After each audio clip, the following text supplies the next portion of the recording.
100% என் மாநிலம் சமூக நீதி மாநிலமா இருக்குங்கிற சொல்ற துணிச்சல் உங்களுக்கு கிடையாது.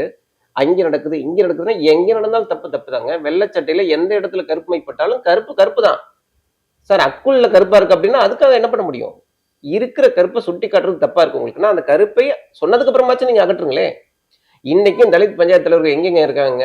அவங்கள சரி பண்ணிடலாம், அவங்களுக்கான முழு உரிமை கிடைக்க வைக்கலாம் அப்படிங்கிறது சாதியை ஒழிக்கிற அளவுக்கு கஷ்டமான பிரச்சனை எல்லாம் கிடையாதுங்க. ஒரு மாவட்ட ஆட்சியர் நினைச்சாருன்னா அவர் மாவட்டத்துக்கு உட்பட்ட தலித் பஞ்சாயத்து தலைவர்கள் அத்தனை பேருக்கான அங்கீகாரத்தையும் அடையாளத்தையும் அவர் உருவாக்கி கொடுக்க முடியும். ஒரு மாவட்டத்துக்கு உட்பட்ட தலித் பஞ்சாயத்து தலைவர்கள் அதிகபட்சம் ஒரு 40 50 பேர் இருப்பாங்க.